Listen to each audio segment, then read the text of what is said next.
Hi, it's Cassandra. Come back with another video.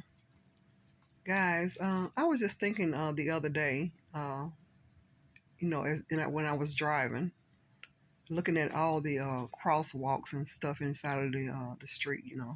Sometimes it's busy streets, sometimes it's really not.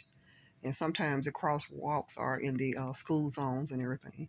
And they have rules and regulations that you have to follow, you know, uh, because it makes things simpler and easier for people to walk across that crosswalk so everybody can stop. They can stop all at the same time instead of some people walking down here and some people walking out down there because it can get chaotic.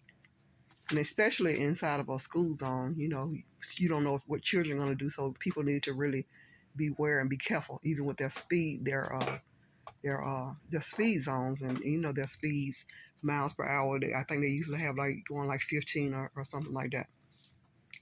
But either way, those things are set up for to protect people, and it's there to cut down on confusion. But you wouldn't say just because somebody wasn't walking inside of the crosswalk that they deserve to get hit. You wouldn't just say, okay, so they're not walking in the crosswalk, I can hit them now. Common sense and humanity would cause you to know that you just can't hit those people just because they're not inside of the crosswalk.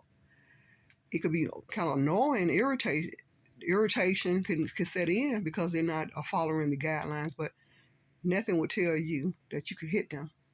The same thing with these guidelines that the Jehovah's Witnesses have set up with the shunning policy or the blood transfusion policy or the CSA. They may have different policies set in, but people need to realize that you can't always follow those kind of rules or whatever. They're set in, but that doesn't tell you to go out and hurt somebody and cause pain to other people and think that that's okay just because somebody made a rule or a regulation or a law.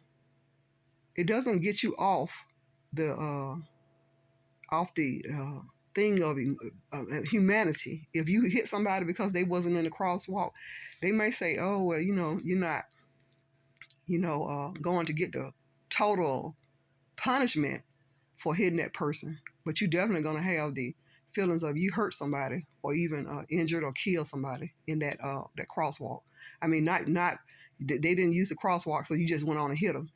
So the same thing with this shunning your family members and your friends, hurting people, making them depressed and causing them to really feel isolated and alone.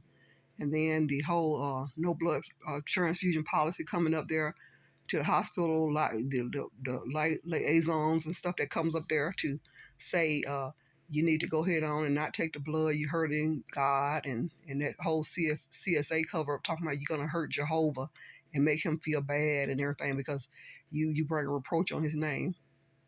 To hurt humans, to cause pain and injury to another human, you're going to still have to face that reality that you did that. The law, could only take you so far. Listening to the rules and the regulation of the governing body is only going to take you so far, when you realize that you really have injured and caused severe damages to people, even people who you claim to love. So anyway, I'm just really encouraging other people to just really know that these things are in place as some kind of laws and rules and regulations, but we don't have to adhere to everything. It'd be easier for everybody in your family to be a Jehovah's Witness, of course. But because they're not, and they decide not to be in there, just Jehovah's Witness, it doesn't give you a good reason to just go out and don't speak to them and treat them bad and not call and check on them and ignore their phone calls. It's just something that you would have to be adult enough, wise enough to realize that you still are going to be held responsible for the things that you do in life. Anyway, I hope everyone's having a great day. Thank you for watching.